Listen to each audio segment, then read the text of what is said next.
이 모든 강구와 소원을 우리 주 예수님의 이름으로 기도드리옵나이다. 아멘. 네, 오늘은 귀한 가수가 오셨습니다. 우리 황샘 선교사님이 우리 앞으로 선교사 횃불의 홍보대사로 그렇게 취임을 하게 되겠습니다. 오늘 특별히 찬양을 하나님께 영광 돌려드리겠습니다. 네, 우리 황샘 선교사님은 박수가 약하면 찬양이 잘 안 됩니다.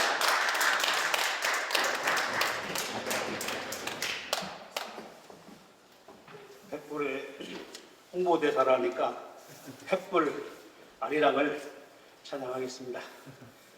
횃불의 주제가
태초의 말씀으로 창조하신 하나님, 사람을 만드시고 기뻐했지만 미련한 피조물 주인 되어 보겠다고 순종 죄로 저주받았네.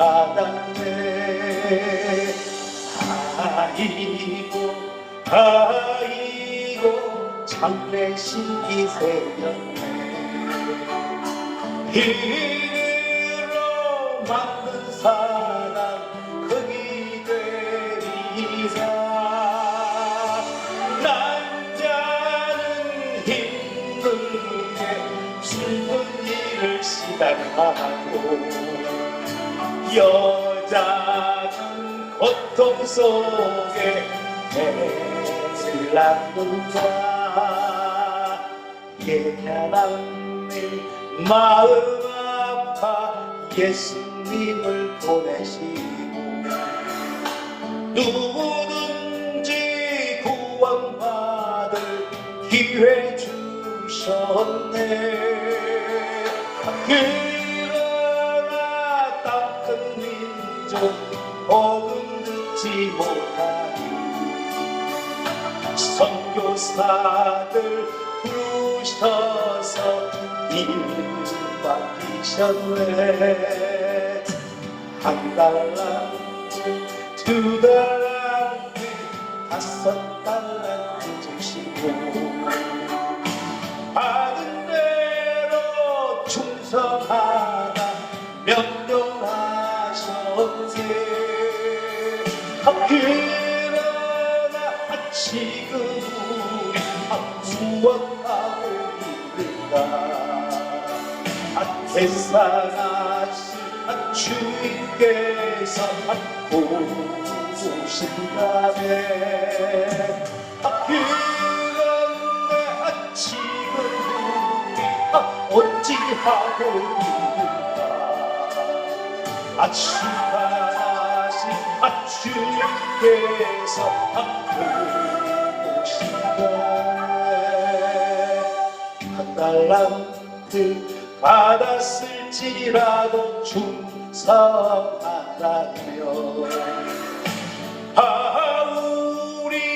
받는 멸류관 우리도 주시리. 주님 특별히 백불회를 기억하사 선교사들 기도 제목 응답하소서. 하나도 게으른 좀 책망하시고 복음 전파 충성한 좀 상 주시리라. 백불의 모든 기도 응답하여 주시고 끝날까지 함께 하신 감사합니다.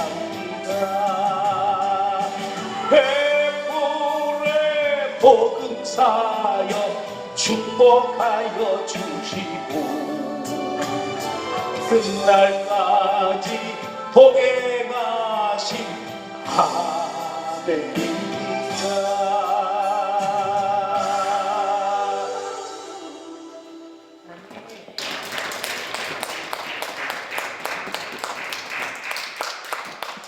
네, 감사합니다. 우리 황샘 선교사님은 그 세계적으로 가수로 나가도 될 뻔했는데, 네, 우리 횃불에 이 조그만 선교사 횃불에 홍보기사가 되겠습니까? 유엔 대사까지도 네, 하실 수 있는 그런 날이 오기를 바랍니다.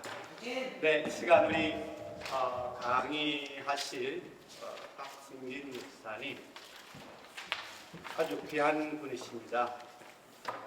중국의 도문이라는 곳에서 목회를 하고 계시면 여기 지금 공부를 통일에 관한 공부를 하고 와 계십니다. 그래서 앞으로 우리 통일 한국을 위해서 큰 일을 하실 수 있는 분이고, 특히 여기 조선족이 많이 와 있는데 이 조선족을 위해서도 우리 대한민국과 함께 나라를 또 새롭게 일으켜 나가는 그런 귀한 역할을 감당하실 분이라고 믿습니다. 네, 먼저 우리 박승진 목사님 강의하셔 나오시기 전에 네, 우리 교통이 좀 밀려가지고 늦게 오셨지만 우리 연변 과기대 도서관장으로 계실 때 우리 김병선 교수님 나오셔서 기도해 주시고, 네, 우리 강사님 나오셔서 강의 이어가겠습니다.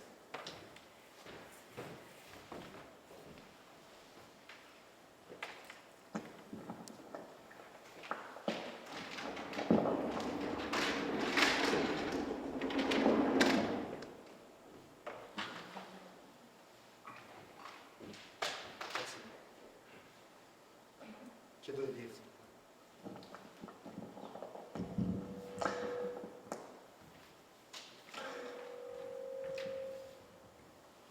우리 아버지 하나님, 이제 우리가 주께 감사하며 주의 영화로운 이름을 찬양하나이다. 이 시간 전지전능하시고 사랑과 은혜가 풍성하신 만군의 여호와 하나님을 찬양합니다. 우리 대한민국을 사랑하셔서 2만 2천여 명의 선교사를 파송케 하시고 세계 만방에 복음을 전하게 하심을 감사드립니다. 특별히 기도드리는 것은 이스라엘과 하마스 전쟁, 우크라이나와 러시아의 전쟁을 속히 종식시켜 주시고 화해와 평화를 내려 주시옵소서. 이제 우리나라와 민족이 거룩함으로 다시 부흥을 경험하게 하시고 우리의 수고하는 연합과 통일이 이루어지게 인도하여 주시옵소서.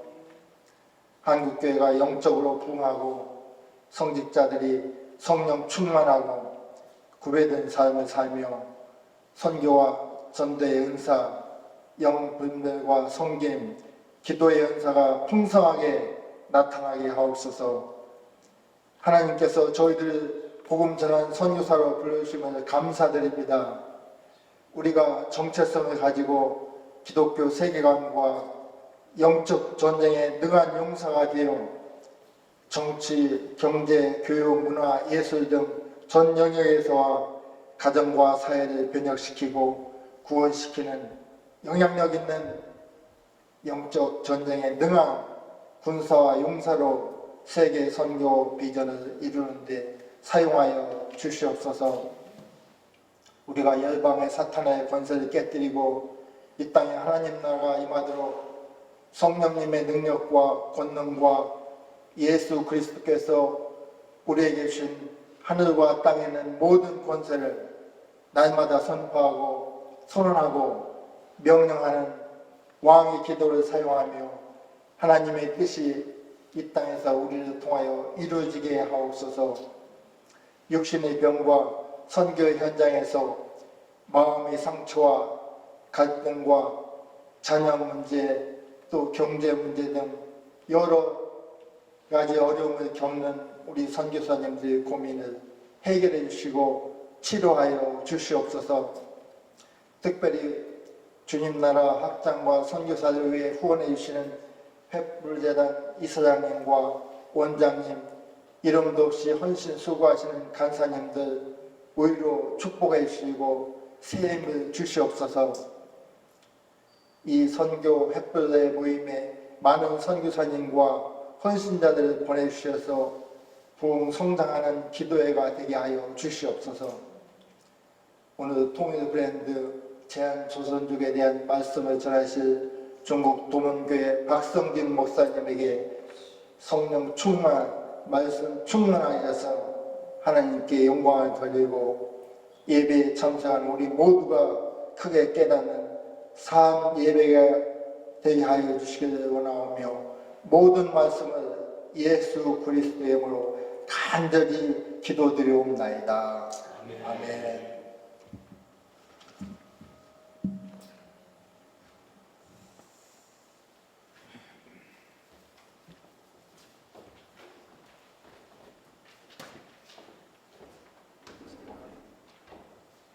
제가 여기 좀 이렇게 봐야 될 것 같은데 소리 조금 낮춰주실래요?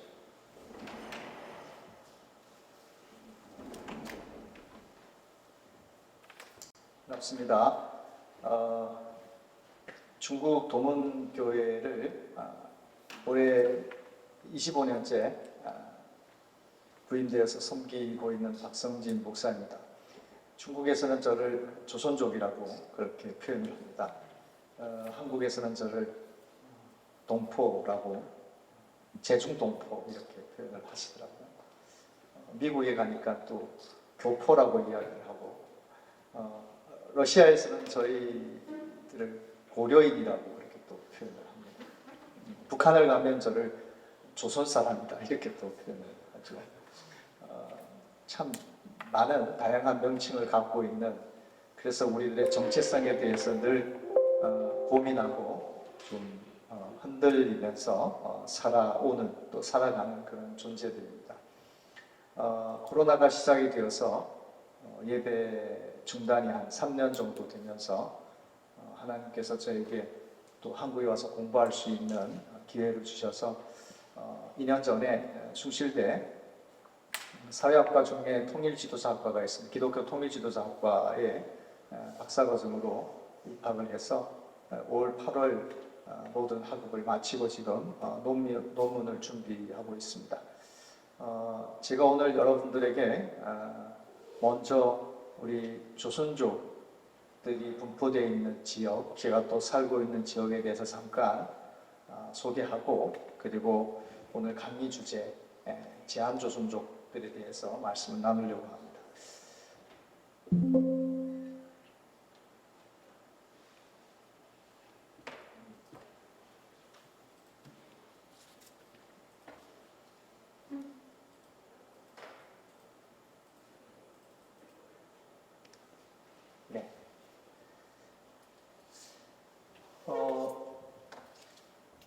네, 한반도 지도 중에 윗부분이 북한이죠. 그리고 밑에 있는 부분이 대한민국입니다. 북한하고 중국하고 인접해 있는 지역입니다. 지금 여기 이렇게 보면 이렇게 다 인접해 있죠. 여기 빨간 점이 있는 데가 백두산입니다. 중국에서는 장백산이라고 그렇게 부릅니다. 백두산에서 천지물이 흘러내려서 이 폭포를 저희들이 가면 이렇게 보게 되죠. 근데 그 폭포가 흘러내려서 여러 개의 강을 만드는데 그 중에 가장 대표적인 두 강이 우리가 잘 아는 압록강과 두만강입니다. 그래서 이 파란 라인으로 되어 있는 여기가 압록강이고 이 빨간색 이 라인이 두만강입니다. 그래서 압록강은 여기 단동 쪽으로 해서 북한하고 국경을 형성하죠. 국문을 형성하죠. 그래서 단동과 마주하고 있는 북한이 신의주라고 하는 곳이고요. 두만강이 이렇게 상류로 흘러서 북한하고 이렇게 인접해 있는 여기가 바로 국문인데 제가 살고 있는 도문입니다. 그래서 도문하고 건너편에 남양하고 이렇게 국문을 형성합니다. 그래서 사실 이 긴 이 북한하고 중국의 인접 지역에서 국문은 딱 두 개입니다. 하나가 이 단동하고 신의주를 잇따라 있는 거고요. 다른 하나가 이 상위에 있는 도문하고 남양. 그 나머지가 소통되는 다리들이 여러 개 있지만 국문에는 속하지 않습니다. 제가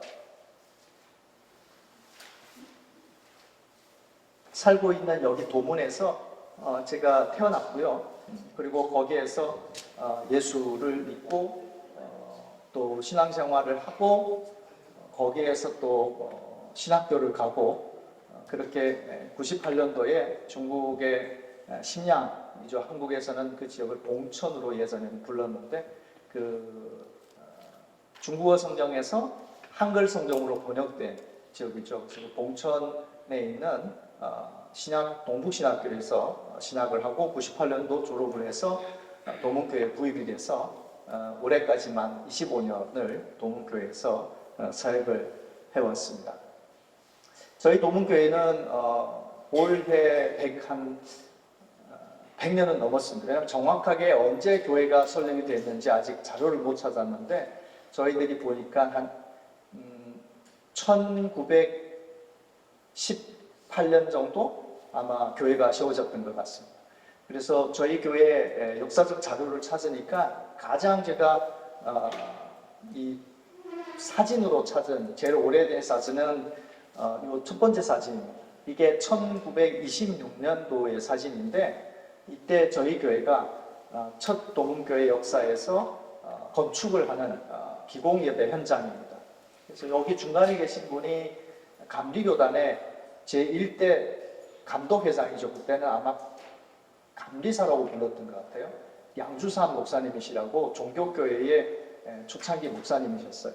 그분이 이 만주 지역에 선교사님들 와서 한번 방문을 하는 도중에 마침 저희 도문교회를 들리게 됐고 그때 저희 교회가 기공예배를 건축 기공예배를 하는 현장에 오셔서 참석을 하고 기념사진을 찍으셨는데 이 사진이 당시 감리교보에 실렸었습니다. 그래서 제가 감리교 신학대학교의 도서실에서 제가 이 사진을 찾아서 이 자료를 얻게 됐습니다.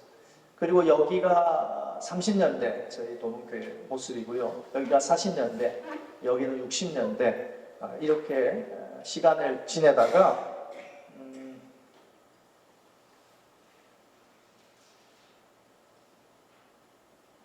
이게 너무 안 나는데.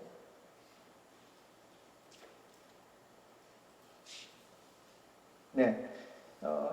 이 사진을 보면 60년대에 중국이 문화대혁명이라고 하는 정치 이변이 시작이 되면서 저희 교회가 다 이렇게 헐리고 교회의 담당자들이 다 농촌에 추방이 돼서 한 10년 동안을 이렇게 하방했다고 그러죠. 그렇게 해서 어려움을 당하다가 70년대 말 중국이 개혁개방을 하면서 다시 교회를 이렇게 낡은 건물을 정부로부터 다시 찾게 됩니다. 그래서 저희 교회 이름이 도문시 기독교회 이렇게 교회를 다시 복원을 합니다.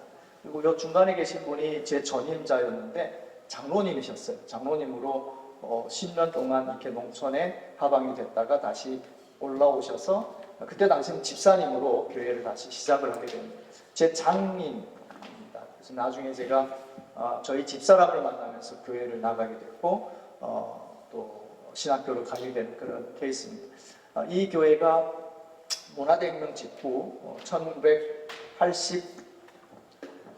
1987년도에 중국이 문화대혁명 직후 가장 먼저 중국에서 조선족 예배당, 조선족 교회 예배당으로 세워진 저희 도문교회입니다.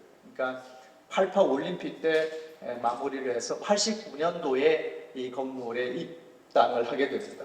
그래서 많은 분들이 우리 지역에 있는 중국에 있는 조선족 교회들을 한국 교회들이 많이 후원을 해서 지었다 이렇게 알고 계시는데, 이때는 한중수교전이기 때문에 한국의 교회들이 도움을 받는 게 아니고 일본의 선교사님들이 여기를 방문하셨다가 이 동북 지역에 자기들이 빚을 졌다 이런 마음을 가지고 오셔서 그때 이 건물을 완성시킨 걸로 제가 알고 있습니다.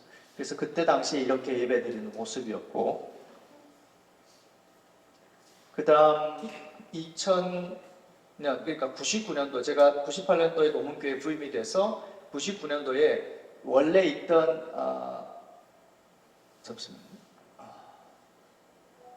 원래 있던 이 성전, 이 자리가 도시계획에 들어서 헐리게 됩니다.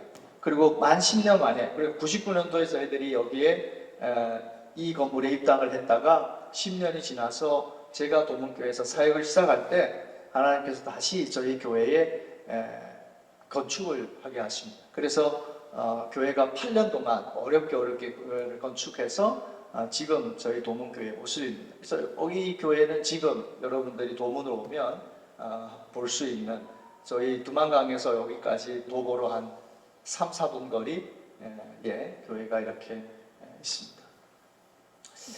제가 여러분들에게 오늘 다루려고 하는 것은 우리 조선족들에 대한 상황과 이 조선족들이 지금 대한민국에 어떻게 이주해서 살아가고 있는지에 대한 이야기를 하려고 합니다.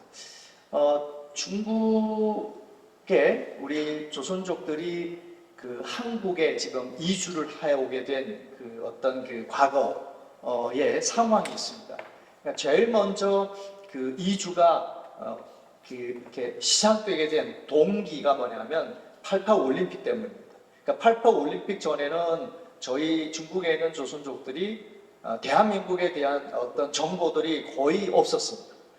그리고 저희는 북한하고 인접해 있어서 북한하고 친밀하게 교제를 하고 있었기 때문에 이 대한민국에 대해서, 한국에 대해서는 거의 알 수가 없었고 안다고 해도 극히 비밀리에 알게 돼 있었습니다. 특히 종교적인 부분에 있어서는 당시에 극동방송을 통해서 이 라디오를 통한 어떤 전파를 통한 수신, 정보만 있었지 우리가 이렇게 시각적으로 대한민국을 볼 수 있는 기회들은 전혀 없었습니다. 근데 88 올림픽을 이게 유치하고 이 실행을 하면서 TV를 통해서 저희들이 시각적으로 대한민국을 처음 보게 됩니다. 그래서 그때 저희 중국에서 특히 조선족 사회에 88 올림픽을 통해서 대한민국이 던져준 이 파장, 문화적 충격이라든지 이런 것들이 굉장히 컸습니다. 거의 핵폭탄급이었다고 보면 됩니다.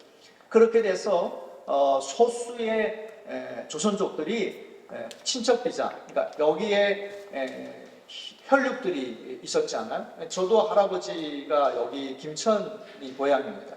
그래서 저희 할아버지 형제들은 아직도 김천에 살고 계십니다. 할아버지 이 형제들, 후손들이, 저희 할머님은 또 인천 분이셨고, 그렇듯이 이렇게 조선족들이 한국과 혈연 관계들이 이렇게 돼 있는 분들이 이 친척 비자를 받아서 오게 됩니다.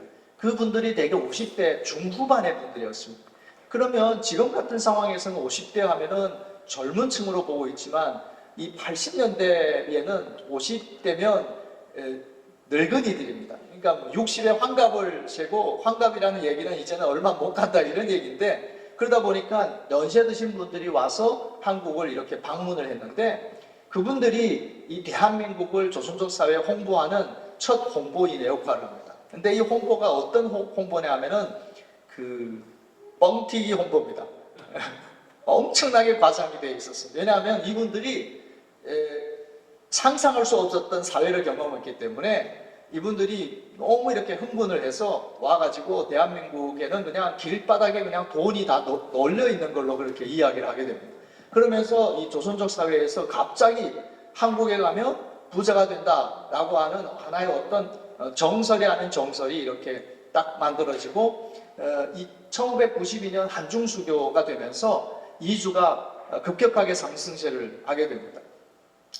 대신 40대 중후반이 다시 요청 비자를 받아가지고 오면서 여기에서 3D 업종에 봉사하는 근로소득자들로 여기에 불법 체류를 하게 되는 사건들이 급격하게 만들어지죠. 그래서 3D 업종이라고 부릅니다. 더럽고 위험하고 힘든 일.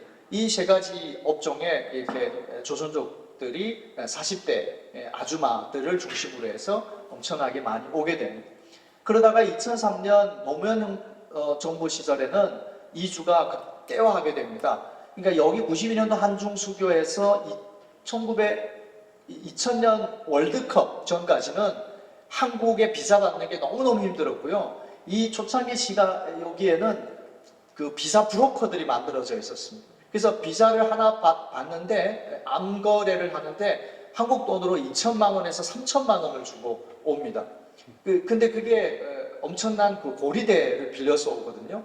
그러면 그때 당시에 와서 2년은 뼈 빠지게 일해서 빚을 갚는 상황이었어요. 그래서 이 세대 분들이 어떻게 대한민국에 정착을 하게 되느냐 하면은, 사실은 사람이 타 문화권에 들어와서 정착을 하는데 1년에서 2년이라는 시간이 굉장히 중요하다고 얘기합니다. 근데 그 시간을 넘기면 그 문화권에 정착을 하는데, 그 시간을 못 넘기면 정착하기 힘든데, 이분들이 여기에 정착할 수 있었던 것은 이분들의 적응력이 아니라 빚 때문이었습니다. 그러니까 빚을 갚아야 된다라고 하는 일심 때문에 이분들이 엄청난 어려운 상황에서 아껴 쓰고 또 고된 노동을 하면서 그 빚을 갚아갑니다. 그래서 한 2년 정도 지나면서 여기에 적응을 하게 되고, 빚 갚고는 다시는 남조선에 오지 않겠다 이렇게 마음을 가졌던 분들이 2년 지나면서 살만하네 이렇게 생각을 하게 되고, 좀 더 벌어서 자녀 집 사주고 결혼시켜야 되겠다, 이래서 이분들이 정착하게 됩니다. 2003년 노무현 정부 시절에는 동포비자가 만들어지고, 해외에 있는 우리 동포들에 대해서 이유 불문하고 특별한 사정이 없으면 다 이렇게 비자를 해주는 정책이 만들어지면서 20대 초반부터 40대 초반, 그러니까 젊은 층들이 대거 이 한국 땅에 오게 됩니다. 이렇게 만들어진 그 제한 조선족 이주민 사회가 형성돼 있다라는 겁니다. 그런데 여기에서 우리가 주목해야 될 것은 재미 아닌 사회와 제한 조선족 사회의 부동성입니다. 그러면 한국의 대한민국 국민들이 이렇게 이주를 가서 거기에서 이주민 사회를 만들었는데, 거기에는 이민 목적입니다. 갈 때 이민을 하기 위해서 대부분 미국에 가서 재미 한인 사회가 만들어졌다면, 제한조선족 사회는 이민 목적이 소수입니다. 거의 퍼센트로 하면 얼마 되지 않습니다. 대부분은 뭐냐 하면 취업 목적입니다. 그래서 이 제한조선족 사회가 한국에서 만들어진 이유를 보면,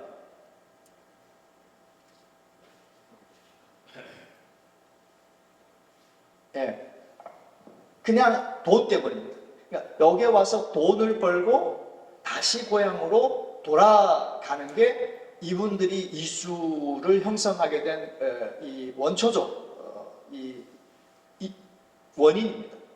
제가 왜 이걸 강조하느냐 하면, 탈북자들이 왜 만들어졌는지를 얘기할 때 굉장히 많은 분들이 탈북자들은 북한을 떠나서 제3국으로 가기 위해서 만들어졌다고 잘못 생각하고 있기 때문입니다.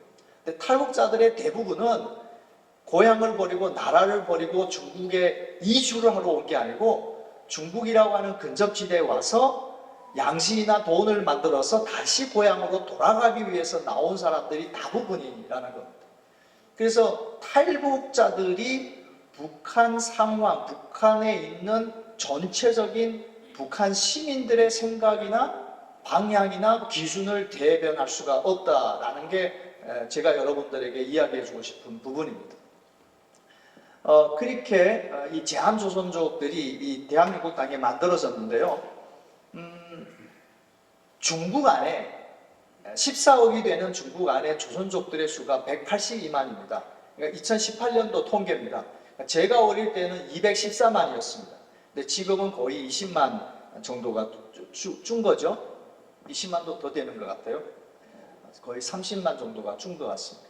근데 이 182만 명 중에 지금 대한민국에 나와 있는 2018년도 통계입니다. 지금 코로나를 거치면서 또 대거 중국에 다시 들어갔다가 다시 또 나오는 추세인데 2018년 최고치입니다. 80만 명이 대한민국에 와 있습니다. 그런데 이 80만이 엄청난 수이면서도 또 우리에게 큰 충격을 주는 이 데이터가 뭐냐면 이 80만 중에 40대 미만의 수가 거의 70%를 차지한다. 조선족 가운데 젊은 층들이 굉장히 많이 이 대한민국 땅에 와 있습니다. 그러면 우리가 생각해야 되는 게 부모 세대들이, 그러니까 지금 60대가 됐죠. 초창기에 한중수교 위에 넘어왔던 40대 부모 세대들이 지금 60대, 70대가 돼 있지 않아요? 그분들은 와서 근로소득자, 3대 업종에서 일을 했다면 이 20대, 40대 요 사이의 젊은 층들은 여기에 와서 3D 업종에서 일을 하는 수가 부모 세대보다는 훨씬 더 작습니다. 대부분 이들은 똑같은 근로소득이어도 회사에 나가든지 아니면은 공단에 가서 일을 하든지 아니면은 조금 더 위에 가서 면세품, 여행업, 그리고 좀 더 위에서는 좀 전문직, 또 사업 소득자 이렇게 포진되어 있다라는 겁니다. 그래서 한국 땅에 있는 청년들의 수, 40대 미만의 청년들의 수를 우리가 추정을 해봤을 때에 한 50만에서 55만을 보게 됩니다. 엄청난 수가 이 대한민국 땅에 있다라는 거죠. 그러면은 이들이 어디에 분포되어 있느냐 보니까 서울, 경기, 인천 이 세 지역만 60%가 포진되어 있습니다. 그러니까 뭐 대한민국이 서울을 중심으로 모여 산다면 우리 제한조선족 청년들의 분포도도 보면 서울 중심으로 포진되어 있습니다. 그러니까 대한민국에 있는 많은 분들이 조선족 하면은 대림을 떠올리는데 사실은 대림이나 남구로 쪽은 가산 디지털 쪽은 그 전 세대의 분들이 와서 정착했던 곳이고 지금 젊은 세대들은 경기도 쪽에 많이 가 있습니다. 거기가 공단들이 많기 때문에. 그래서 여기 학교를 보면 서울 지역만 제한조선족 청년들이 한 30만 정도가 모여 있다라는 겁니다. 그러니까 이 지구 땅덩어리에 조선족을 가장 많이 보유하고 조선족 청년을 가장 많이 보유하고 있는 나라는 대한민국이고 조선족 청년을 가장 많이 포함하고 있는 도시는 서울 지역이다. 이렇게 보면 됩니다.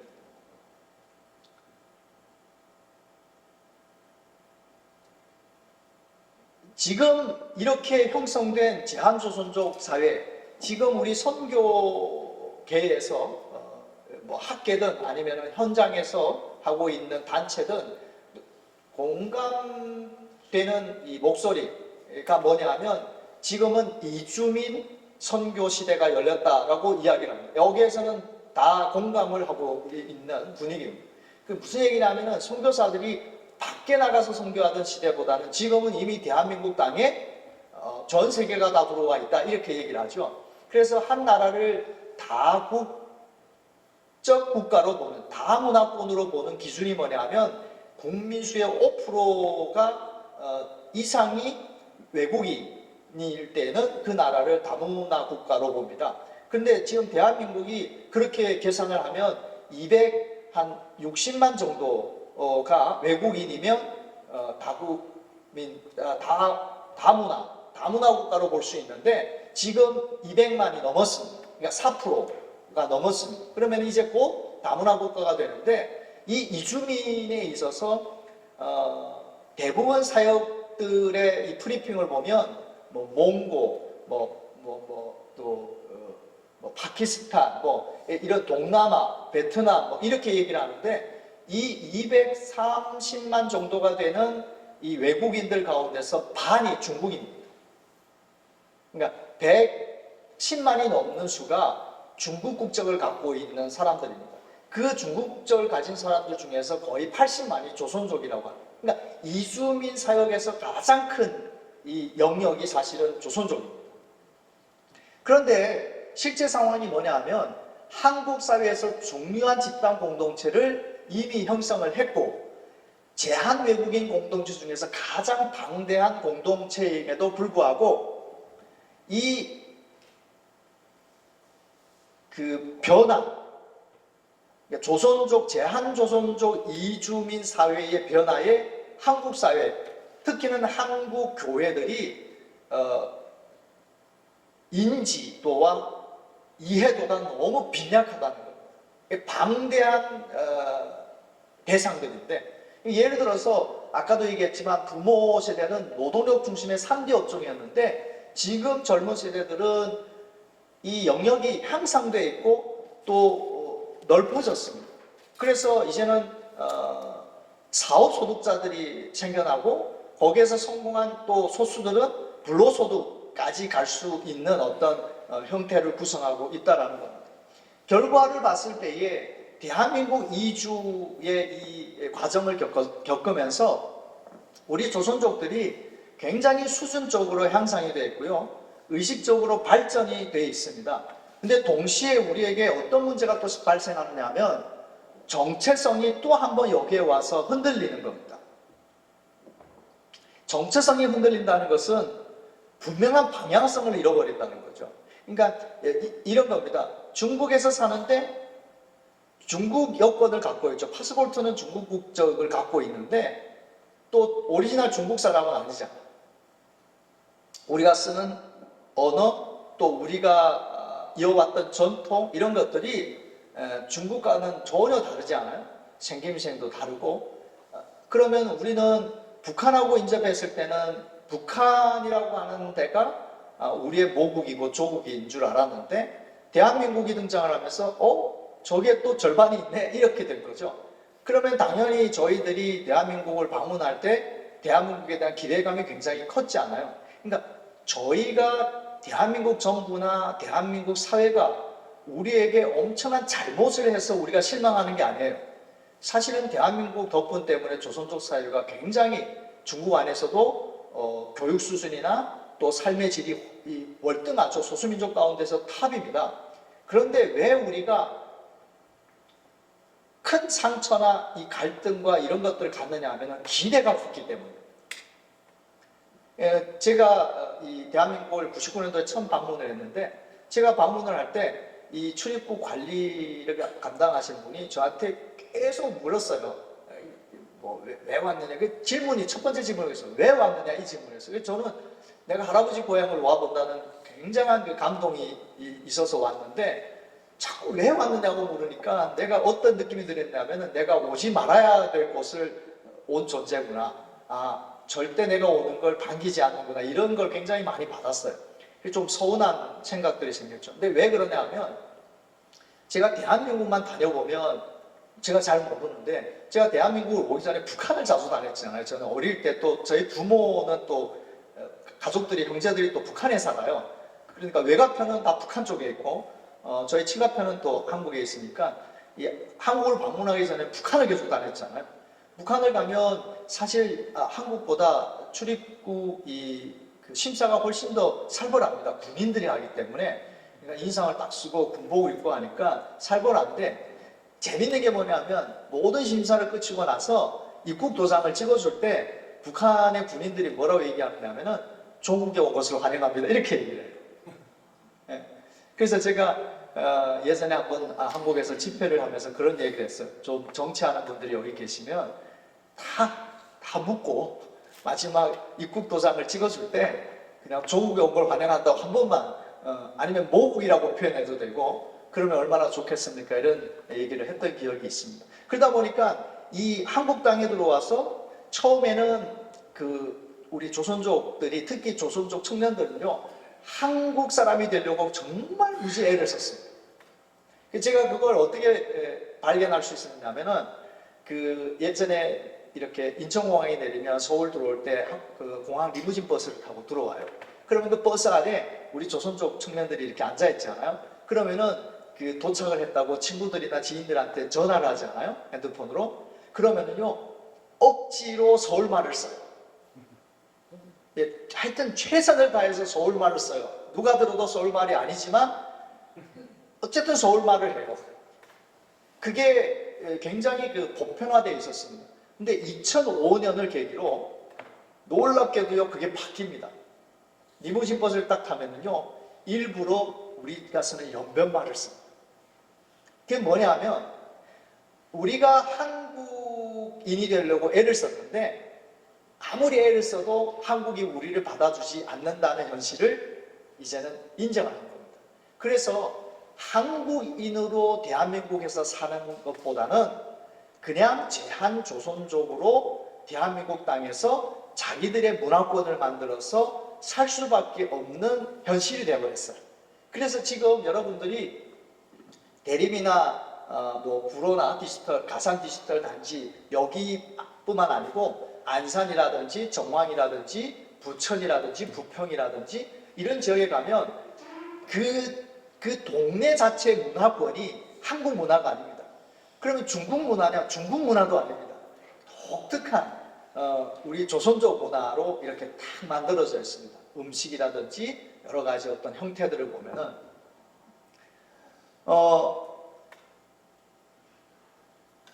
그러면 이 제한조선족 이주민 사회가 언제까지 대한민국 안에서 이렇게 방대하게 존재할 거냐라고 했을 때 제가 여러분들에게 던져주는 현실적인 문제입니다.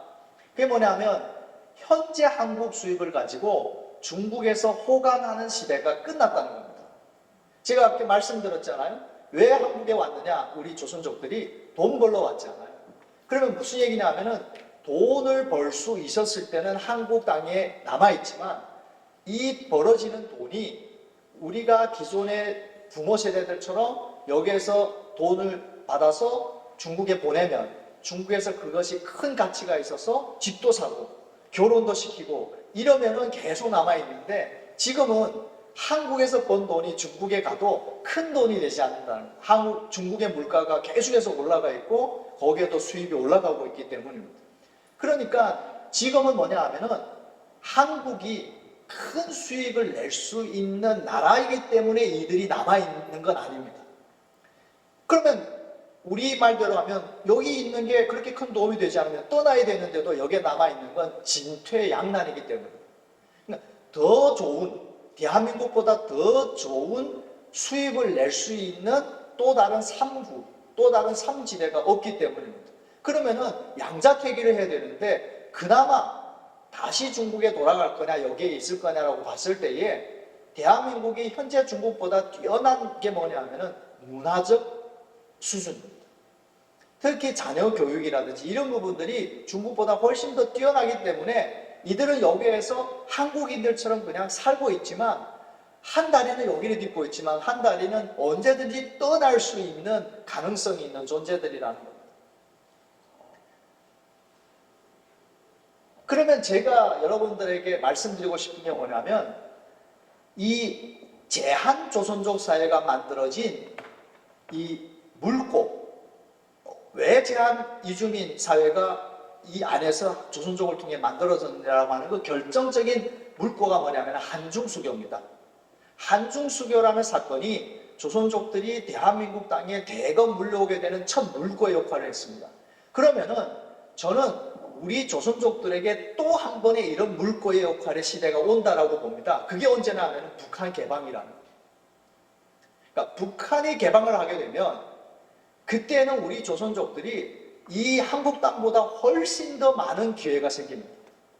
그러면 여차없이 그곳으로 뛰어갈 수 있는 상황이 저는 충분히 있다고 봅니다. 그래서 제한조선족 사회의 급진적 이동이 언젠가는 또 생긴다는 겁니다. 중국 안에서 한국 때문에 조선족 사회의 급진적 이동이 이루어졌다면 북한 때문에 한국 내에 있는 조선족, 제한조선족 그 이주민들이 또 급진적 이동이 생긴다는 거. 이거는 제가 봤을 때는 우리 조선족들에게는 두 번째 기회가 아니라 마지막 기회라고 저는 봅니다.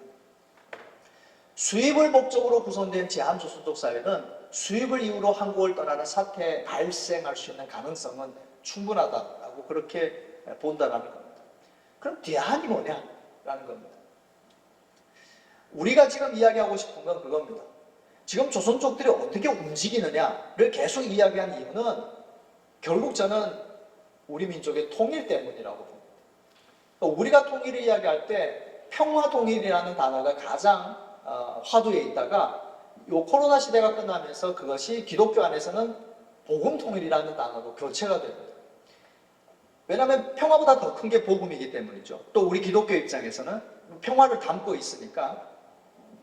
그런데 이 통일을 이야기할 때 평화통일도 좋고, 그러니까 대외적으로 교회 밖에서 이야기하는 평화통일도 좋고 교회 안에서 이야기하는 복음통일도 좋은데, 이 평화통일, 복음통일의 시나리오를 제가 이렇게 한국에 와서 공부하고 또 한국에 있는 전문 단체들과 같이 포럼을 하고 서로 발제하고 교류를 하다 보니까 제가 놀랍게 발견한 게 뭐냐면은, 모든 평화통일과 복음통일에 대한 향후 대안이나 진화 시나리오의 대부분이 흡수통일을 전제하고 있다.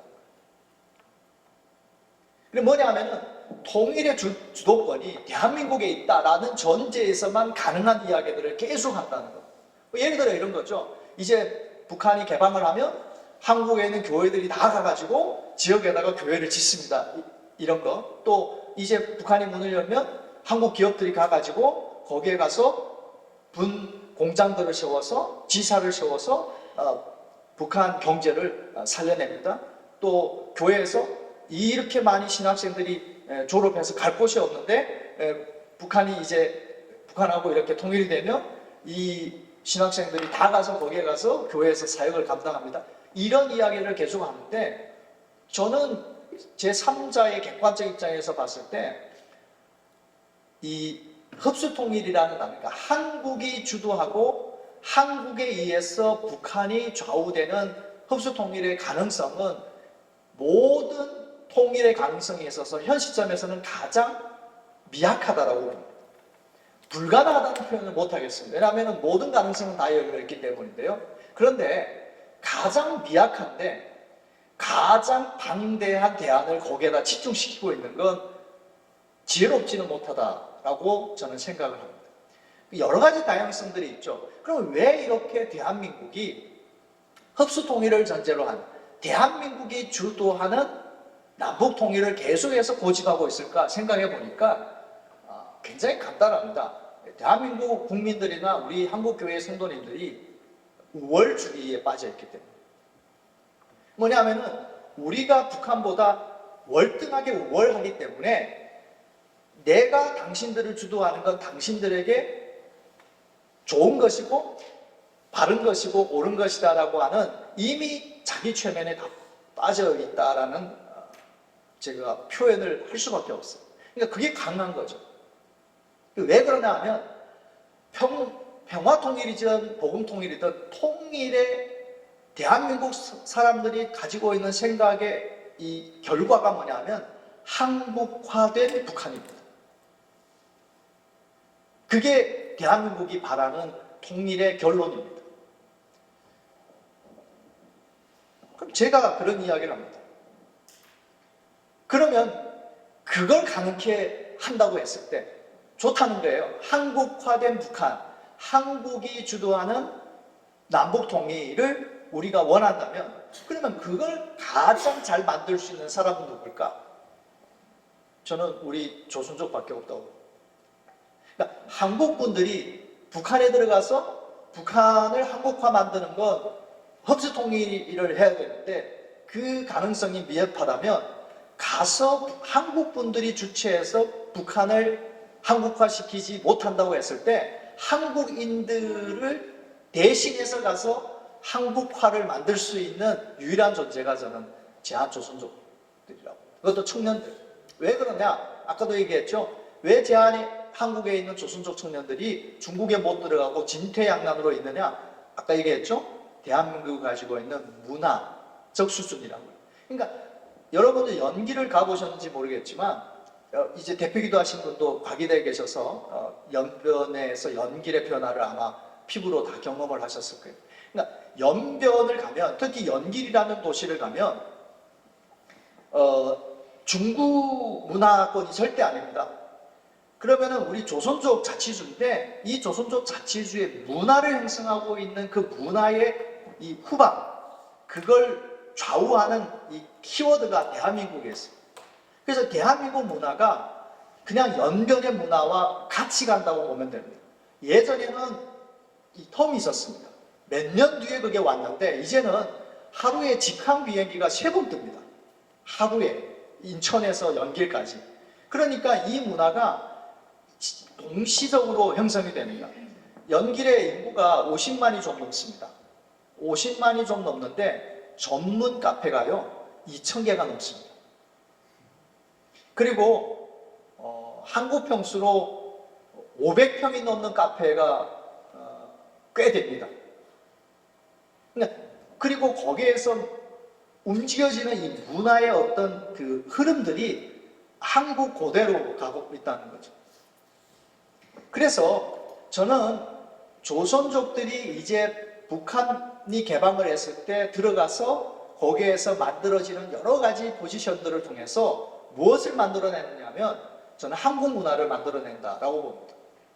그래서 이 제한조선족 청년들을 우리가 주목을 해야 된다는 거죠. 제가 요거 금년에 그 입수한 북한의 영상입니다. 한번 보십시오.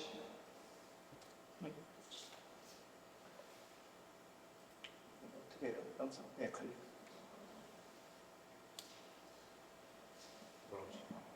뭐 하고 있는 것 같아요? 결혼식을 하고 있죠? 잘 보세요. 조금 이따 제가 퀴즈가 나가기 때문에 잘 보셔야 됩니다.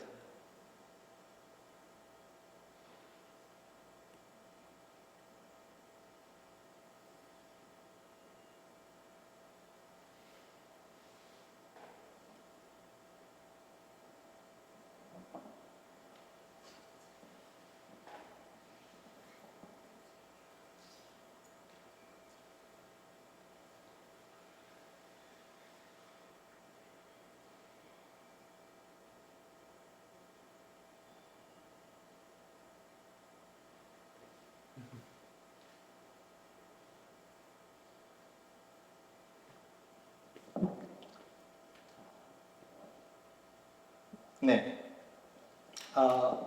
퀴즈 나갑니다. 여기에서 여러분들이 발견한 한국 문화. 신앙과 학시가 네. 바뀐 것이죠. 그건 아닙니다. 예, 예, 예. 생활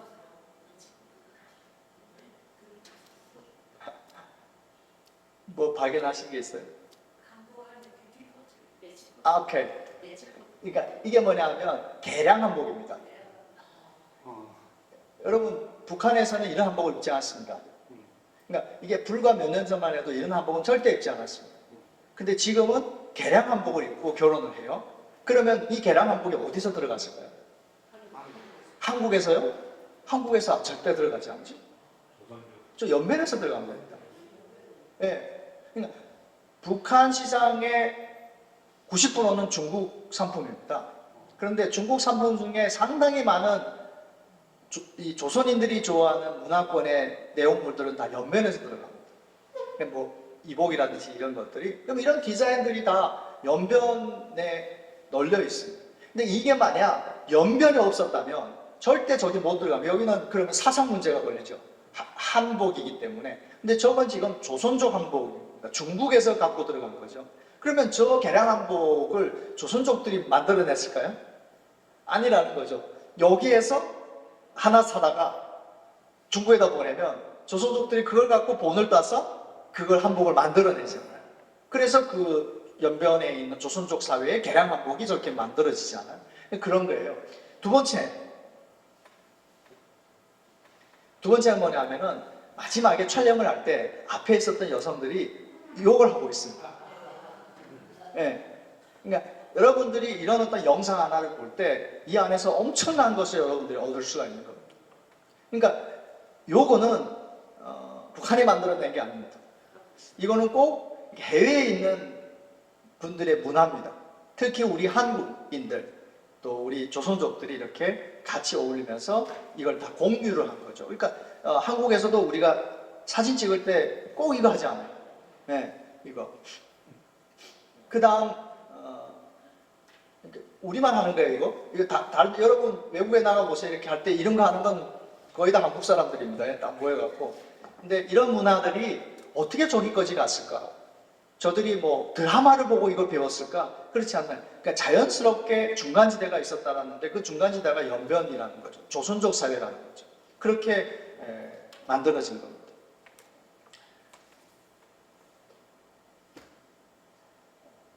제가 왜 제한조선족 청년들을 통일 브랜드라는 별명을 지어줬느냐면 북한을 가장 자유롭게 왕래할 수 있는 이 지구 땅덩어리의 신분자, 유일한 신분자입니다. 그러니까 아무리 정치적인 어떤 변수가 생겨도 지금까지 저희들만큼 북한을 자유롭게 왕래할 수 있는 사람들은 없었어요. 우리가 얘기하는 북한은 여러분들이 얘기하는 평양이 아닙니다. 한국의 북한 전문가들이 계속 북한을 뭐 내가 갔다 와서 전문가라고 얘기하는데 다 평양 얘기만 하거든요. 아니면 라진선봉. 뭐 이게 그냥 끝입니다. 제가 그 얘기를 하는 게 아닙니다. 왜냐하면 평양은 북한이라고 얘기하면 안 됩니다. 거기는 별도로 된 국가입니다. 그러니까 북한을 어떤 지역이든지 자유롭게 드나들 수 있는 우리 디아스포라들 가운데 가장 저는 1인자라고 봅니다. 제한조선족들이. 두 번째는 북한은 사회주의 체제고요. 한국 문화는 자본주의 체제에서 만들어진 겁니다. 이걸 이렇게 짬뽕시킬 수 있는 유일한 존재입니다. 왜냐하면 조선족들은 중국이라고 하는 사회주의 체제에서 공부를 하고 자랐기 때문에 사회주의 체제를 이해합니다. 그리고 등소평이 개혁개방을 통해서 자본주의라고 하는 이 실체도 경험을 했기 때문에 사회주의와 자본주의라고 하는 온탕과 냉탕을 오가는 과정을 끊임없이 반복했던 존재들입니다. 조선족 문화의 주류가 한국 문화이기 때문에 개혁개방을 통한 북한을 얘기합니다. 북한의 개혁개방을 통한 새로운 북한 문화가 뭘까라고 생각했을 때 답은 굉장히 간단하게 나옵니다. 그러니까 지금 내년부터 북한이 이제 중국을 향해서 관광업을 이제 오픈을 합니다. 원래는 2020년부터 시작을 하려고 했는데 코로나가 터져가지고 딜레이 되다가 이번에 다시 10월부터 문을 열고 내년부터 본격화됩니다.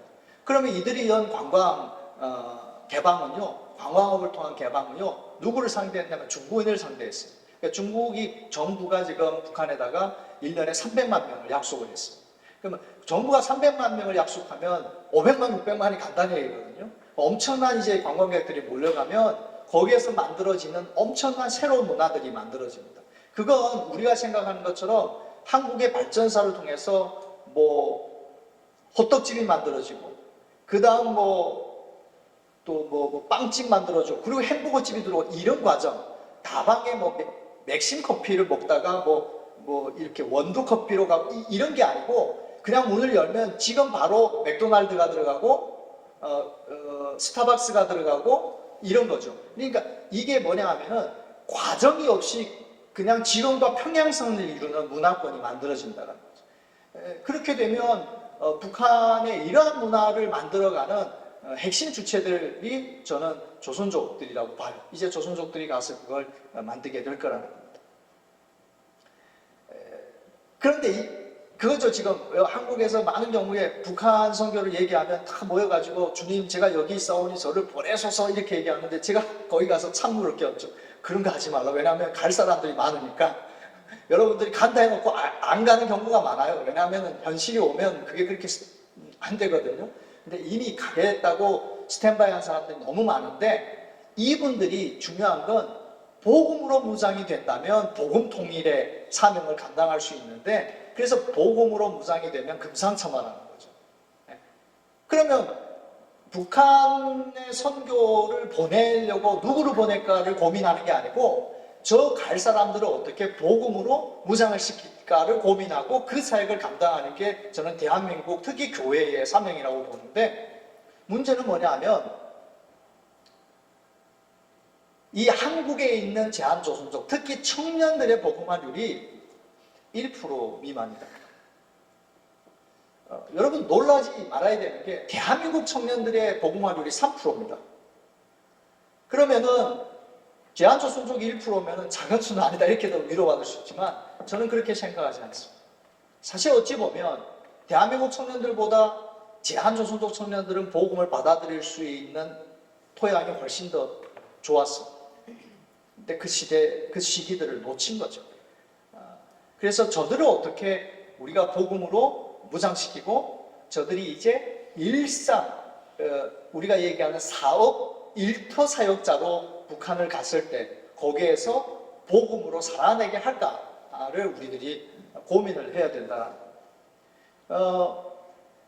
이 조선족 사회에 대한민국 교회들이 굉장히 접근하려고 애를 썼는데 한중수교 30주년이 지났거든요. 작년이면 30년 동안 왜 조선족 사역이 이렇게 어려웠느냐 하면 이 접근에 있어서 저는 문제가 있다고 봐요. 이 한국 교회는 이 전도를 할 때 종교성이 굉장히 강합니다. 그러니까 전도의 가장 중요한 포인트가 뭐냐면은 교회를 데리고 오는 길입니다. 근데 이 자본주의 체제나 이 유신론, 그러니까 이 종교에 대해서 자유적인 나라에서 종교적 접근을 하는 건 큰 문제가 없는데 이 사회주의 체제에서 살았던 사람들에게 종교적 접근은 굉장히 우리를 움츠리게 합니다. 벽을 쌓게 하는 거죠. 그러니까 탈북자들이 왔는데 성경 공부부터 시작을 해요. 그러면 그 사람들이 주체 사상으로 더 자기를 무장을 하는 것과 똑같은 거죠. 그러니까 우리가 이렇게 앉아서 지금 모임을 하고 있는데 신천지가 들어오면 여러분들이 한번 얘기해봐 내 들을 게 이럴 사람이 없지 않아요. 저거 마귀다 하고 쫓아내라 이러지 않아요. 그러니까 우리도 그러면서 우리도 우리의 종교성이 가지고 있는 배타성을 다 갖고 있으면서 사회주의라고 하는 주체사상이라든지 그들의 이념도 종교성이라는 데 대해서 우리가 많이 이렇게 놓치고 있는 것 같아요.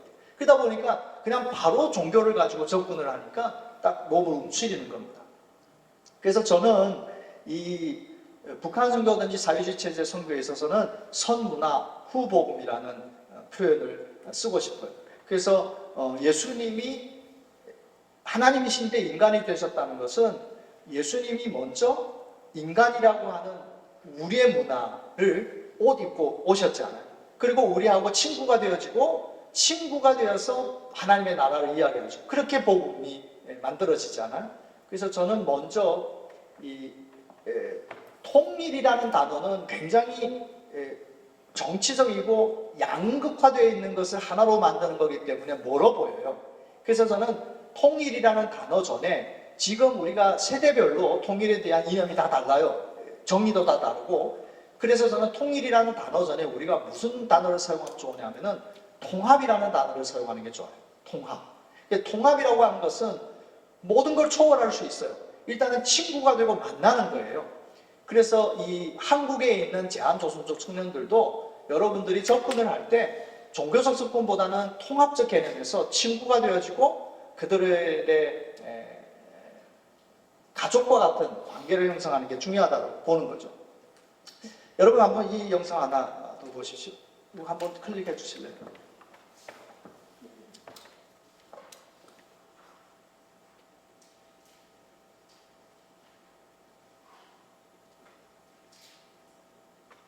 이것도 금년에 그 입수된 영상이거든요. 그러면 지금 북한에 있는 애들의 모습이거든요. 여러분 이걸 보면서 어떤 생각이 들어요? 불쌍하다? 불행하다? 네. 근데 애들이 만약 예를 들어서 지금 대한민국에 여러분들이 양재동에서 여기 나갔는데 지금 애들 몇 명이 저렇게 흙더미에서 옆에 막뭐 오물도 있고 여기서 막 놀면 여러분들 어떻게 생각해요? 그건 이미 늦었다는 얘기입니다. 그걸 보고 재미있다고 생각합니다. 그러면은 불쌍해 보이지 않아요? 저렇게 안 좋은 데서 노니까. 그게 무슨 얘기를 하고 싶으냐 하면 우리 한국에 있는 분들이 감성적으로 상황을 반응을 해요. 그래서 북한을 생각할 때 불쌍하다고 생각을 해요. 그러니까 불쌍하기 때문에 도와야 된다고 생각하는데 좋아요. 근데 불쌍하니까 불행하다고 생각을 해요. 결론을 내려버렸어요. 그래서 저 사람들의 불행을 고쳐주기 위해서는 불쌍함을 해결하면 될 거라고 잘못 생각한 거예요. 근데 제가 얘기하고 싶은 거는 불쌍한 것과 불행한 건 다른 얘기라는 거예요. 그래서 오히려 상황적으로 봤을 때는 북한 애들이 불쌍해요. 그런데 얼굴을 한번 보세요. 얼굴을 보면 불행하지 않아요. 예? 우리 대표기도 하신 선교사님 그러지 않아요. 재밌겠다 이러지 않아요. 우리 동년이 생각나면서. 그러니까 절대 불행한 게 아니에요. 근데 제가 뭐 한국 애들이 노는 건 제가 여기 캡처하지 않았어요. 왜냐하면 여러분 인터넷 들어가 볼 필요가 없이 거리에서 다니면서 보지만 애들이 되게 부유하게 살고 있는 것 같은데 얼굴에는 행복 지수가 그렇게 많지는 않아요. 그래서 불쌍한 건 북한 사람들이고 불행한 건 어찌 보면 북한 사람이 아닐 수도 있다라는 생각을 하게 되는 거죠. 그래서 이런 입지에서 우리가 좀 생각을 해봐야 된다는 게 제가 시간상 잠깐 요것만 마무리할게요. 그래서 제가 여기 와서 한국에 와서 공부를 시작하면서 제가 다루는 논문 주제가 제한조선족 청년들을 통한 북한 선교이기 때문에 여기에서 제가 청년들을 모았어요. 왜냐하면 제가 목회하면서 제가 케어했던 중고등부 16살, 17살짜리 애들이 지금 30대 중후반이 되어 있기 때문에 걔들을 모아가지고 단체 하나 만들었어요. 그러니까 교회를 세우기 전에 아까 얘기했죠. 선문화, 후 복음이기 때문에 먼저 여기에다가 문화센터 하나를 만들었는데 선한플러스라고 하는 단체입니다. 시흥의 100곳이라고 하는 신도시에 세웠는데 이 선한플러스라고 하는 것이 조선족의 정체성에 대한 제 해석입니다. 선한이 뭐냐 하면은 이렇게 보면 그냥 NGO 같지 않아요? 근데 선한이 중국어로 보면 혹시 한문을 아시면 저 밑에 선한이 조선선자의 한국 한자입니다. 그래서 조선과 한국을 연결시킨 플러스 역할을 저는 우리 조선족이 한다고 생각을 합니다. 그래서 선한플러스라고 하는 공동체를 만들어서 법인체를 만들어서 저희들이 출범을 시켰고요. 협동조합을 만들어서 출범을 시키고 조선족 청년들이 여러분들이 자꾸 이렇게 조선족 하면은 막 더럽고 어렵고 막 술 먹고 뭐 보이스피싱하고 마약하고 이런 것만 생각하는데 그렇지 않아요. 저를 봐도 그런 이미지 없지 않아요. 그러니까 여기 봐요. 여기 청년들이 얼마나 멋져요. 이런 청년들이 모아가지고 조합을 형성하고 우리가 했고요. 그래도 이 안에서 이 모든 사역을 감당하는 원동력은 교회였기 때문에 저는 젠틀 파워라고 하는 선한 능력 교회를 창립을 했습니다. 작년에 그렇게 해서 저희들이 여기에서 창립 예배를 드렸습니다. 그래서 우리 조선족 청년들이 대거 모여가지고 창립 예배를 드렸고요. 이게 지금 저희들이 모이는 장소인데 장소가 굉장히 비싼 장소를 선택했습니다. 그리고 우리들끼리 지금 돈을 모아서 이걸 운행을 하고 갑니다. 거의 매월 한 600만, 700만씩 써가면서 왜 이렇게 비싼 데 갔느냐? 그 뭐냐 하면 조선족 청년들이 한국의 문화생활을 즐기고 있기 때문에 구질구질한 데는 안 갑니다. 그래서 제가 여기 와서 이 사역을 하겠다고 했을 때 한국 교회들이 그랬어요. 우리 교회에 저기 빈 공간이 있으니까 거기 와 있으라 이렇게 얘기해서 제가 속으로 아니, 본인들도 안 가는 공간을 왜 우리한테 자꾸 가라고 그러냐 이런 생각을 했는데 이게 청년 사역이라고 하는 건 다릅니다. 특히 이 제한조선족 청년들은 한국 청년들보다 훨씬 더 생활력이 강하고요. 자존심이 강합니다. 그래서 조금만 별거 아닌 것 같아도 상처를 받지 않아요. 그래서 이들이 좀 자부심을 가질 수 있는 공간들을 만들어야 되겠다 해서 정말 카페형 공간을 만들어서 저 공간에서 저희들이 계속 지금 문화사역을 하고 있습니다. 마지막 제가 여러분들에게 결론 내리고 싶은 게 그겁니다.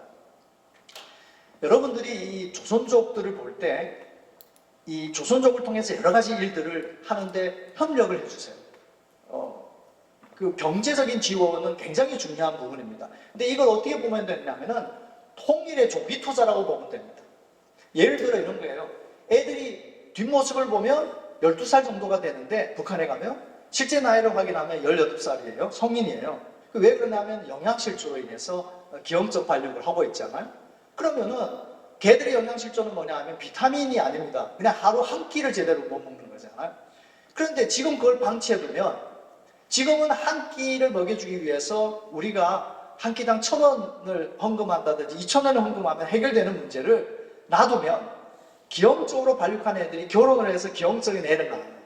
그러면 우리 다음 세대들은 100만 원, 1,000만 원을 해도 그게 해결이 안 된다는 거죠. 그런 의미에서는 우리가 하는 통일사역에 지금 우리 세대들이 적극적으로 참여를 해줘야 되고 또 재능도 기부해서 여기에 나와 있는 한국에 있는 조선족들을 인재를 양성해주고 동업연대라고 그렇게 얘기하는데 예를 들어 그런 거예요. 지금 한국에서 가장 돈을 잘 버는 조선족 사업 중에 넓은 포지션이 마라탕입니다.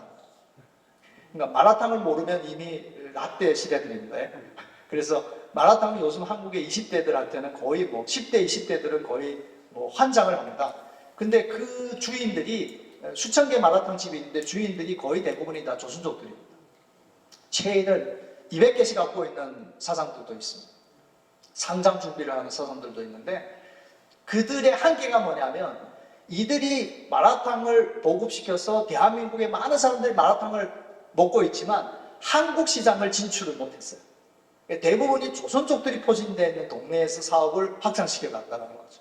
만약 그때 당시에 우리 한국인들도 같이 투자하고 협력하고 키웠더라면 지금 엄청난 일들을 했을 거라는 거죠. 비즈니스를 얘기하는 게 아니라 이런 것들이 나중에 북한에 가서 만들어질 새로운 사회상이라는 겁니다. 그리고 그런 것들을 만들어가는 게 코로나 팬데믹 이후에는요. 교회가 주도해서 선교를 후원하는 시대가 끝났습니다. 점점 교회는 힘들어질 겁니다. 그러니까 선교학자들이 이미 다 그렇게 얘기합니다. 정설이에요. 그러면은 이제는 소위 얘기하는 현장 일터 사역자들이 만들어져서 거기에 가서 스스로가 거기에서 삶을 만들어내야 되는 건데 이런 것들을 훈련하고 세팅하고 실패의 가능성이 가장 적은 나라가 제가 본 것 중에는 대한민국이 굉장히 탑입니다. 우리 조선족 청년들이 사업하는 걸 제가 계속 만나서 같이 컨설팅을 해주고 제가 신학을 하기 전에 전공이 경영이었기 때문에 제가 북한을 다니게 됐던 계기가 저희 집안이 다 북한 무역을 하는 상인 집안이었어요. 그래서 어릴 때부터 다니고 온 집이 다 경영과를 나왔기 때문에 그래서 여기 와서도 저희들이 지금 조선족 청년들을 통해 가지고 이런 일들을 많이 지금 만들어 내고 있습니다. 사역 후원을 보면은 이 청년들이 이제 북한을 가기 전에 여기에서 복음을 전하고 선교 훈련을 시켜야 됩니다. 그러니까 한국의 선교사님들이 죄송한 표현이지만 2만 명이 나갔다 이렇게 얘기하는데 2만 명이 나갔다 다시 돌아왔는데 선교사님들의 시대가 이미 한참 흘러갔습니다. 그러면 선교사님들이 이제는 무슨 일을 해야 되냐면 재훈련을 받아서 재투입되는 게 아니라 선교의 경험들과 이런 데이터들을 가지고 그 다음 세대 청년들을 훈련시켜서 선교사를 만들어내야 됩니다. 그래서 그들을 보내야 되는 거죠. 마지막으로는 관점 전환인데 이건 제가 여러분들에게 부탁하는 겁니다. 그건 뭐냐면은 조선족에 대해서 여러분들이 부정적인 문화 이슈를 통해서 이 한국 사회상이 만들어지고 있을 때 적어도 예수 믿는 교회 성도들은 여러분들의 인식 변화를 주도하는 여러분들의 헌신이 필요합니다. 댓글 하나라도 좋은 걸 써주고 그리고 조선족의 실태 특히 여러분 주변에 포진되어서 이 사회를 지탱하고 있는 이 일터에서 이 한국 사회를 바치고 있는 정말 그 틈새의 자갈 같은 이 조선족들에 대한 긍정적인 이야기들을 여러분들이 많이 해주셔야 됩니다. 그래서 사단은 우리를 분리시키지만 성령은 우리를 하나 되게 하시니까 이 한국 땅에 하나님이 조선족 청년들을 보내고 이 30년 동안의 이 이주 역사를 통해서 이제는 이들이 어느 정도 안정을 찾았다면 우리가 좀 파트너십을 형성하고 동역자로 봐주고 그들을 같이 케어를 해줘서 앞으로 그들이 또 북한 사역과 세계열방 선교를 위해서 일할 수 있도록 여러분들이 기도해 주시고 협력을 해주면 그게 연합을 해서 합력해서 선을 이루는 하나님의 아름다운 하모니가 아닌가 그렇게 생각을 합니다. 두서없는 강의를 여기까지 들어주셔서 감사합니다. 기도하겠습니다. 하나님 함께 나누었습니다. 기억하게 하시고 또 우리 각자가 감당할 일에 우리가 헌신되어 잘 감당해 갈 수 있도록 또 복음 통일의 사역에 우리 모두가 쓰임 받을 수 있도록 축복하여 주옵소서. 예수님의 이름으로 기도합니다. 감사합니다.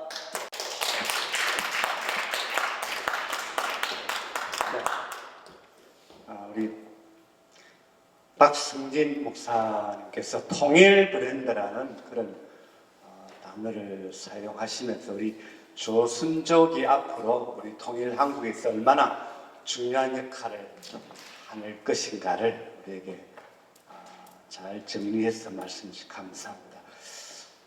좀 더 구체적으로 좀 들어야 할 부분들이 많은 것 같습니다. 앞으로 또 내년에도 뵙겠네요. 내년에도 자주 만나면서 통일 한국 시대 가까이 왔는데 우리가 그 일들을 잘 감당할 수 있도록 특별히 우리 조선족 청년들 좀 주목을 하고 함께 복음을 전하면서 통일 한국이 오게 되면 전 세계 우리 이 한국이 가장 복음을 가장 많이 전할 수 있는 모든 그야말로 땅 끝까지 복음을 전할 수 있는 그런 우리 나라가 되지 않을까 싶습니다. 정말 그 중간 징검다리 역할을 잘할 수 있는 그 사람들이 조선족이라는 것을 저도 영변에 가서 많이 발견했습니다. 특히 단어 쓰는 거 보면 참 독특하죠. 그 다이어트도 살 까기 그러잖아요. 그 어떻게 그런 것들을 생각해내서 그렇게 표현을 하는지 이 북한 사람들 잘 가슴으로 받아들일 수 있는 그런 단어를 잘 사용하는 걸 봤습니다. 오늘은 특별히 우리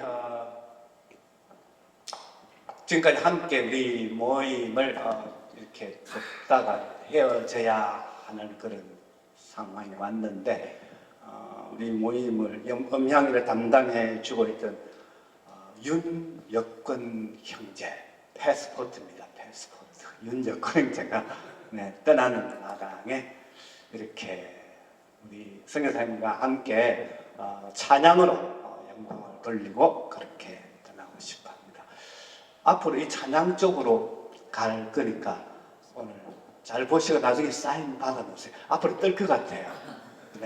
네. 윤여권 형제 나와서 찬양을 드릴 때 큰 박수로 맞이해주십니다.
한없고 크신 사랑 놀라우신 사랑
아메리카를 주문했더니 한국밖에 주문이 안 돼요. 그래도 다음에 한 번 더 오죠. 네, 다음에 한 번 더 오세요. 네, BTS보다 나은 것 같아요. 네, 오늘 식사하고 사인 받으세요. 네, 식사 12시간 넘었군요. 네, 우리 오늘 강해 주님 박승진 목사님 그 사역 선한 플러스 그 사역을 위해서 또 지금 박사 논문 집필 중에 있습니다. 잘 감당해서 앞으로 귀하게 또 쓰임 받을 수 있도록 기도해 주시고, 오늘 우리 찬양해 주신 우리 윤여건 형제 JYM 선교단체 간사로 일하고 있는데 앞으로 하나님께 더 길을 열어주셔서 내년에 아마 졸업하는가 봅니다. 졸업하면 아마 이름이 뜰 것 같아요. 네, 아무래도 사인을 꼭 받아야 되겠죠? 네. 예, 우리 강사이신 박목사님과 우리 윤여건 형제를 생각하면서 다 같이 통성을 한번 기도하고 마치겠습니다. 아버지 하나님 감사합니다. 오늘 귀한 강의 주님 박승희 목사님 그 사회가 하나님께서 기름 부어주고 은혜를 베풀어 주님 사랑하는 플러스 사역에 하나님께서 함께 하시고 주님 우리 아버지 좋습니다. 우리 형제 청년들을 잘 양육해서 우리 하나님을 귀한 사역에 참으로 하나님께서 인도해 주시고 지혜와 총명을 주시고 하나 되게 하셔서 이 대한민국과 모든 주님께서 인도해 주시기를 원합니다. 긍휼을 베풀어 주시고 윤력과 있는지 하나님께서 기억을 주옵소서. 성결한생 숨기고 싸우면 하나님께서 그 숨김에도 은혜를 주시고 주의 영광이 나타나게 하시고 그의 사역과 그 진로에 하나님께서 기름 부으시고 우리 하나님 축복해 주시옵소서. 가는 길마다 하나님께서 주시고 우리 하나님의 놀라운 영광이 나타나게 하시고 주의 아버지 하나님의 그 찬양을 통해서 많은 영혼들이 주께로 돌아옵니다.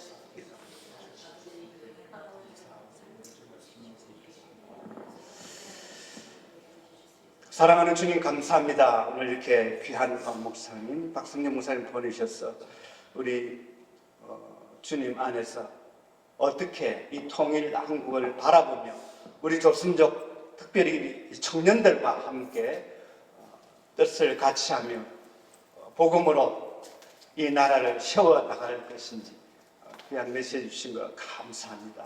더욱더 그 하시는 사역에 은혜를 주셔서 잘 감당하게 하시고 이 대한민국과 하나 되게 하셔서 우리 주님이 원하시는 마지막 땅끝까지 이 복음을 전하는 데 귀하게 쓰임받는 조선족 그리고 우리 대한민국 백성들 다 되도록 주님 축복해 주옵소서. 주님 또 주님과 함께 숨기다가 또 떠나야만 하는 우리 여권 형제 하나님 기억하시고 지금 섬기고 있는 JYM 선교단체 은혜를 베푸셔서 주님 영광 받아 주옵소서.